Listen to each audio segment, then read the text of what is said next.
5 people are following Lal Kitab's remedy. এই ভিডিওতে আমরা এই ডিটেলসে জানবো যে লাল কিতাবের এমন কি রেমেডিস আমরা আমাদের লাইফে ফলো করছি যেটা আমাদের লাইফকে পজিটিভলি ডিরেক্ট করার জায়গায় আমাদেরকে নেগেটিভলি ইম্প্যাক্ট করছে। আজকালকার দিনে আমাদের একটি ট্রেন্ড হয়ে গেছে, আমরা যেটা ইউটিউব ফেসবুকে দেখে থাকি সেটি আমাদের লাইফে আমরা অ্যাডপ্ট করার চেষ্টা করি, সেটি আমাদের লাইফে আমরা ফলো করতে চাই। বাট আমরা ভুলে যাই যে সকল রেমেডিস বা সকল ফর্মুলা যেটা আমরা ফলো করি সকল কিছু কিন্তু আমাদের লাইফের জন্য এক্স্যাক্টলি ভালো কি না। তো এই লাল কিতাবের বিষয়টা নিয়ে আলোচনা করতে গেলে লাল কিতাবের একটু হিস্ট্রি এবং লাল কিতাবের একটু ইন ডেপথে জানার আমাদের খুব বেশি প্রয়োজন। প্রথমত বলতে গেলে বলবো, লাল কিতাব ভারতীয় সংস্কৃতির সাথে ডিরেক্টলি কোনোভাবে জড়িত না। লাল কিতাব আজ থেকে 60-70 ইয়ার্স আগে ভারতবর্ষের একজন পণ্ডিত রূপচাঁদ যোশী উনি এস্টাবলিশ করেছিলেন 1939-এ। তো এই যে লাল কিতাব বইটি উনি ট্রান্সলেট করেছিলেন হিন্দিতে এবং এই বইটি আসলে ছিল উর্দু ভাষাতে। তো বলা হয়ে থাকে এই লাল কিতাবের হিস্ট্রি আরও প্রাচীন, বাট আমরা এভিডেন্সের সহিত বলতে পারি না, কেননা আমাদের কাছে কোনো ধরনের ডাটা অ্যাভেলেবল নেই পাস্ট হিস্ট্রি অফ লাল কিতাবের। যতটুকু আমরা জানতে পেরেছি সেটি হলো 1939 থেকে লাল কিতাব আমাদের দেশের মধ্যে প্রচলিত হয়েছে।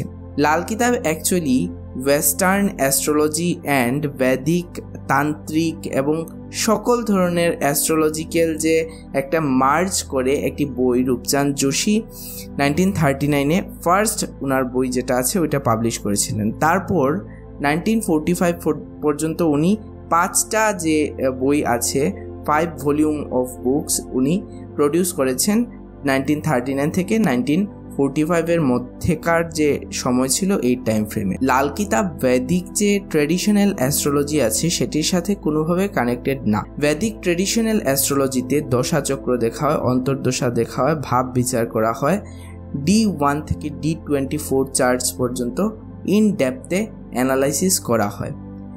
বাট এই যে লাল কিতাবের থিওরিতে এই সকল কিছু আমরা পাই না। লাল কিতাবের থিওরিতে কিছু সিস্টেমেটিক আমাদেরকে দিয়ে দেওয়া হয় যে কাককে সাপোজ কিছু খাওয়াও, গরুকে কিছু খাওয়াও, এরকম সিম্পল কিছু রেমেডিস আমরা লাল কিতাব থেকে পেয়ে থাকি। তো লাল কিতাব আজকের দিনে এত বেশি পপুলার হওয়ার পেছনের যে আরেকটি মূল কারণ হলো এটার অ্যাফোর্ডেবিলিটি। লাল কিতাবের যে আমরা রেমেডিসগুলো আমরা অ্যাফোর্ড করতে পারি, বাট সেই অ্যাফোর্ডের চক্করে গিয়ে আমরা লাল কিতাবের যে রেমেডিসগুলো পালন করছি সেটিতে আমাদের আদৌ কি কোনো বেনিফিট হচ্ছে সেটি আমরা দেখতে পাই না। এই যে লাল কিতাবের রেমেডিসের ফল যেটা আছে সেটা খুব একটা টাইম ফ্র্যাগমেন্টেড পিরিয়ডের জন্য আমরা পেয়ে থাকি। বাট যেটা বৈদিক ট্র্যাডিশনাল অ্যাস্ট্রোলজি সেটি পুরো গ্রহ নক্ষত্রকে অ্যানালাইসিস করে ইন ডেপথ আমাদের লাইফকে রিড করতে হেল্প করে, যে আমাদের নেক্সট 5 ইয়ার্স কীরকম হতে পারে, আমাদের নেক্সট 10 ইয়ার্স কীরকম হতে পারে, আমাদের প্রেজেন্ট সিচুয়েশন কীরকম চলছে, আমাদের পাস্ট ডাটা যেটা আছে ওইটা কীরকম ছিল সেটার উপর বেস করে আমাদের প্রেজেন্ট ক্যালকুলেশন হবে, সেটার উপর বেস করে আমাদের ফিউচার ডিটারমাইন হবে। সো আমরা সবসময় ট্রেন্ডিং ফলো করে থাকি, আমরা সবসময় একটি নদীর ধারার মতো চলতে থাকি।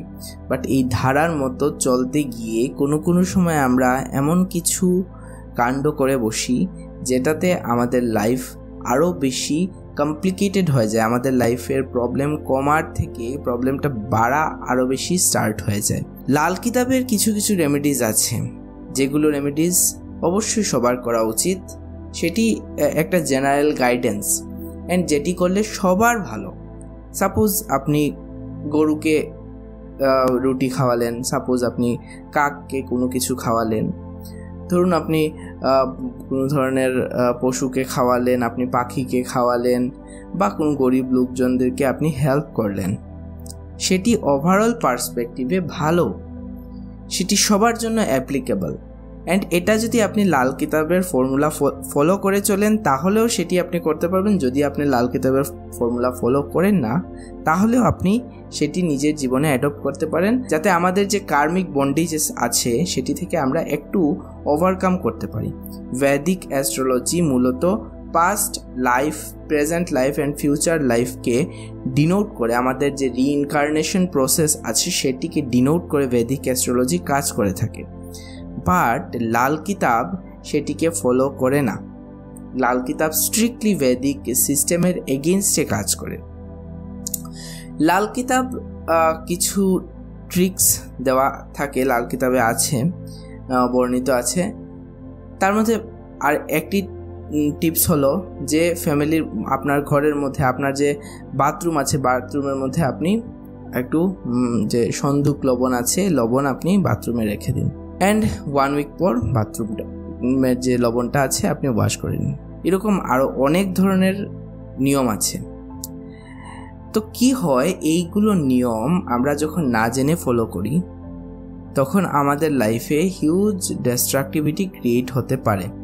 আমরা ভাবতে পারি যে আমাদের প্রবলেম কমে গেছে, বাট সেটিতে আমাদের প্রবলেম মাল্টিপ্লাই হওয়ার সম্ভাবনা বেশি থাকে। ধরুন আপনি লবণ আপনি বাথরুমে রাখলেন এবং সেই লবণটি আপনার 1 উইক পরে লবণটি এনার্জাইজ হয়ে গেল, যতগুলো নেগেটিভ এনার্জি আপনাদের ঘরে আছে সেটিকে গ্র্যাব করে নিল এবং সেই লবণটি আপনি ডাস্টবিনে ফেলে দিলেন। দ্যাট টাইম কি হয়, কখনো কখনো আমাদের ঘরের যে গুড ইম্প্যাক্ট আছে, গুড এনার্জি সোর্স আছে, সেটিও ডেস্ট্রয় হয়ে যায়।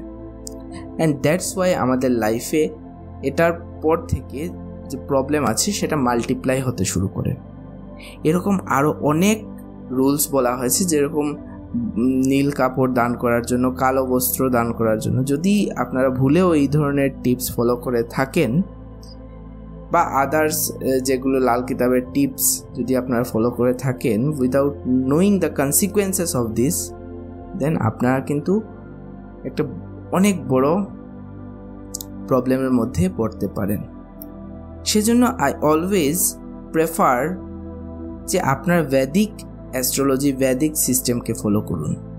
বিকজ ভেদিক সিস্টেম আপনাদের ডাটা ওয়াইজ কাজ করে। ভেদিক সিস্টেম আপনাদের হরোস্কোপিক্যাল পজিশনকে অ্যানালাইসিস করে। Vedic system exactly degree wise কাজ করে, সায়েন্টিফিক একটা সিস্টেমকে ফলো করে। লাল কিতাব অনেক সময় আমাদের মধ্যে মিসকনসেপশনের ক্রিয়েট করে। লাল কিতাবের জন্য অনেক মানুষ অনেক ধরনের মেন্টাল স্ট্রেসে আজকের দিনে চলছে এবং সেগুলোর ডাটা আপনারা এই ভিডিওর লিঙ্কে পেয়ে যাবেন। অনেক মানুষ অনেক ধরনের প্রবলেম আজকের দিনে ফেস করছে because of following the Lal Kitab's remedy. So be aware about it. আর তাছাড়া লাল কিতাব কোনো অথেন্টিক কিছু না।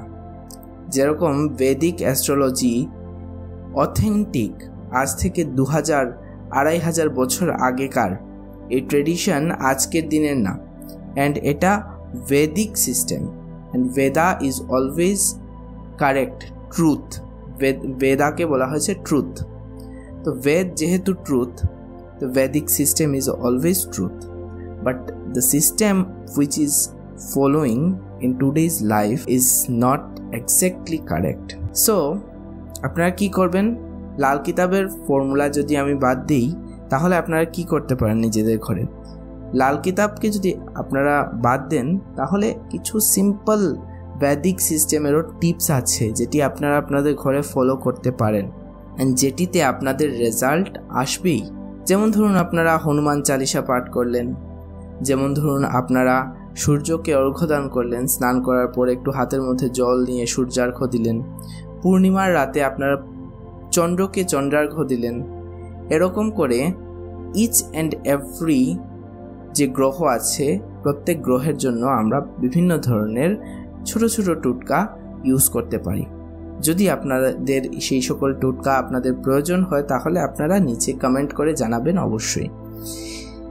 তাছাড়া আমি আবারও বলবো, লাল কিতাবের থেকে যতটুকু পারেন দূরে থাকুন, কেননা লাল কিতাব আমাদের অথেন্টিক কোনো সোর্স না। লাল কিতাব আমাদের ভেদিক কোনো ট্রেডিশন না। লাল কিতাব ওয়েস্টার্ন ট্রেডিশনকেও ফলো করে না। লাল কিতাব is just like a mixer of everything. একটা মিক্সিং, ওইটা বৈদিক অ্যাস্ট্রোলজি, ওয়েস্টার্ন অ্যাস্ট্রোলজি, নিউমারোলজি সব কিছু, পামিস্ট্রি সব কিছুকে একটা মিক্স আপ করে একটা নতুনই একটা কি বানিয়েছেন। যিনি বানিয়েছেন ওনাকে আমি রেসপেক্ট জানিয়ে বলছি, কি বানিয়েছেন উনি নিজেই জানেন। হ্যাঁ, সেটিতে আমাদের সেন্স অফ যে স্যাটিসফ্যাকশন একটা ইনিশিয়ালি জেনারেট হয়, কিন্তু লং রানে দ্যাট ক্যান হার্ম আস। ভিডিওটি ভালো লাগলে অবশ্যই ভিডিওটিকে শেয়ার করবেন, লাইক করবেন, কমেন্ট করে জানাবেন আপনাদের অভিমত কি এ বিষয় নিয়ে।